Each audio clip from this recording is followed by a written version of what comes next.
ओम श्री गणेशाय नमः। तिल संकटा चौथ व्रत की विधि यानी कि तिलमा चौथ व्रत कथा। आइए भक्त प्रेमियों, हम आप लोगों को बता रहे हैं तिल संकटा चौथ व्रत की विधि। भालचंद्र गणेश की पूजा संकट चौथ को की जाती है।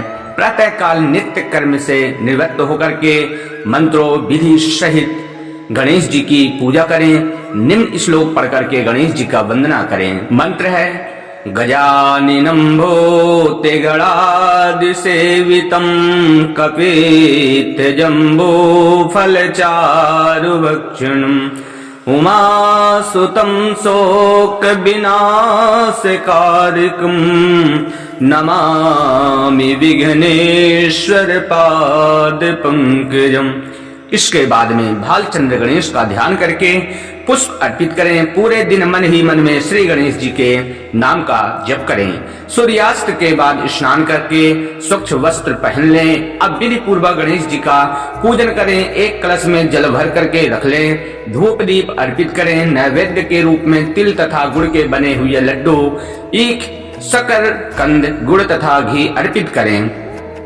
यह नैवेद्य रात्रि भर बांस के बने हुए डलिया टोकरी से ढक करके यथावत रख दिया जाता है। पुत्रवती स्त्रियां पुत्र की सुख समृद्धि के लिए व्रत रखती हैं। इस ढके हुए नैवेद्य को पुत्र ही खोलता है तथा भाई बंधुओं में बांटता है। ऐसी मान्यता है कि इसके भाई बंधुओं में आपसी प्रेम भावना की वृद्धि होती है। भक्त प्रेमियों, अलग अलग राज्यों में अलग अलग प्रकार के तिल और गुड़ के लड्डू बनाए जाते हैं। तिल के लड्डू बनाने हेतु तिल को भून करके गुड़ की चाशनी में मिलाया जाता है। फिर तिलकोट का पहाड़ बनाया जाता है। तत्पश्चात गणेश पूजा करके तिलकोट के पहाड़ को तोड़ा जाता है। भक्त प्रेमियों, गणेश पूजन के बाद चंद्रमा को कलश से अर्घ्य अर्पित करें। धूप दीप दिखाएं। चंद्रदेव से अपने घर परिवार की सुख और शांति के लिए प्रार्थना करें। इसके बाद एकाग्रचित होकर के कथा सुने अथवा सुनाएं। सभी उपस्थित जनों में प्रसाद अवश्य बांट दे। तो आइए, ये तो रही आप लोगों की विधि। अब चलते हैं तिल चौथ की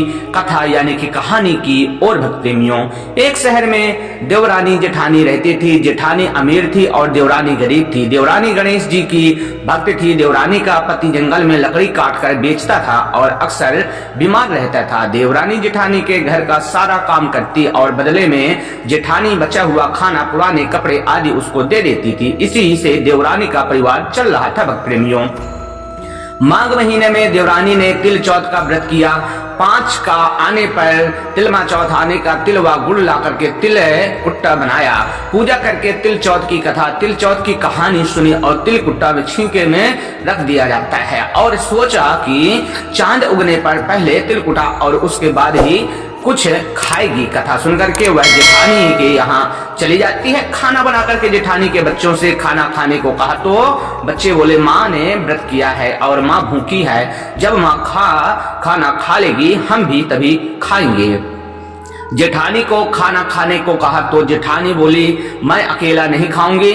जब चांद निकलेगा तब जब सब खाएंगे तभी मैं भी खाऊंगा। जेठानी ने उसे कहा कि आज तो किसी ने भी अभी तक खाना नहीं खाया है, तुम्हें कैसे दे दूं? तुम सुबह सवेरे ही बचा हुआ खाना खा लेना।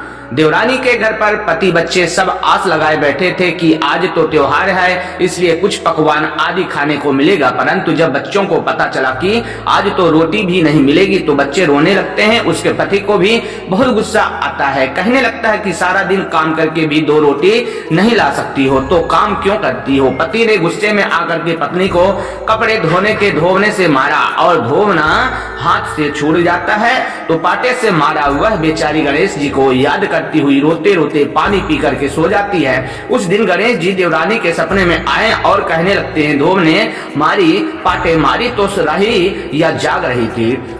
वह बोली कुछ सो रही हूँ कुछ जाग रही हूँ। गणेश जी बोले भूख लगी है, कुछ खाने को दे दो। देवरानी बोली क्या दे दूं? मेरे घर में तो अन्न का एक दाना भी नहीं है। जेठानी बचा कुचा खाना देती थी, आज वह भी नहीं मिला। पूजा का बचा हुआ तिल कुट्टा छींके में पड़ा है, वही खा लो आप। तिल कुट्टा खाने के बाद गणेश जी बोली धो ने मारी, पाटे मारी, निपटाई लगी कहाँ निपटे?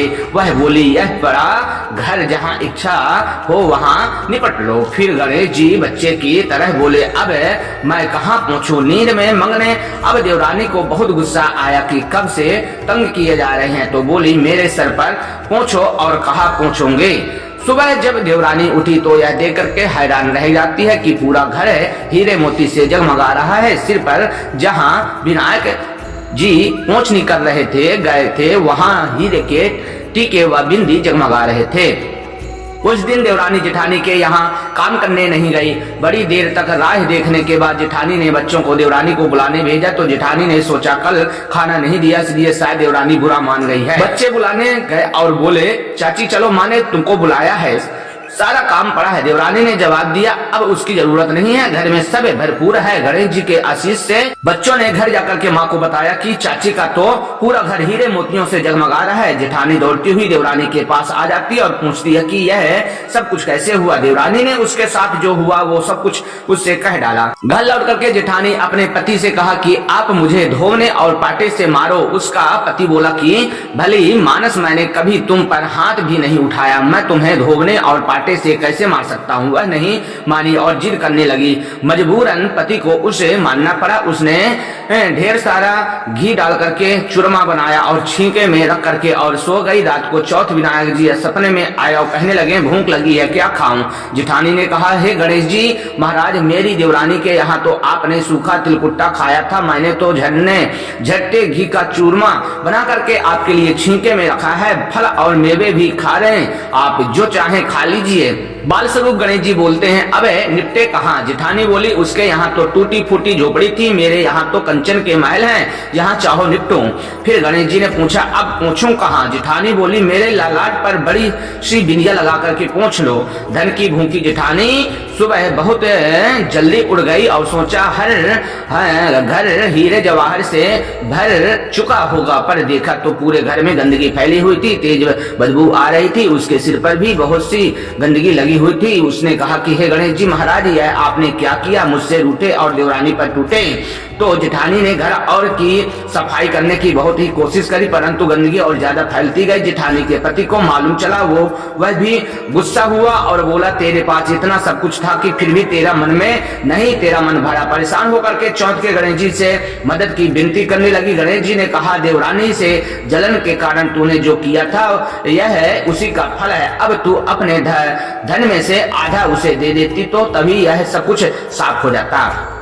उसने आधा धन बांट देती है, किंतु मोहरों की एक हांडी चूल्हे के नीचे गाड़ी रखी थी। उसने सोचा किसी को पता नहीं चलेगा और उसने धन को वहीं बांट दिया। उसने कहा, हे श्री गणेश जी, अब तो अपना यह बिखराव समेटो। वे बोले, पहले चूल्हे के नीचे गाड़ी हुई मोहरों की हांडी सहित ताक में रखी तो सुई के भी 2 हिस्से कर दो।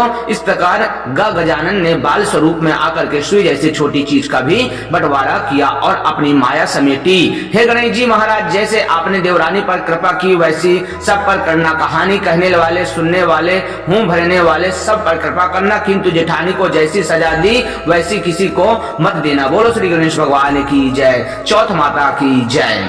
हम अपने वाणी को यही विराम देते हैं, फिर एक और नई कथा लेकर के आप लोगों के बीच में उपस्थित होंगे। हमारा यूट्यूब चैनल रंजन पांडे धार्मिक ज्ञान के नाम से बना हुआ। कृपया अगर आप लोग इस चैनल में नए हैं तो चैनल को सब्सक्राइब कर लीजिएगा, बेल आइकन की घंटी दबा लीजिएगा।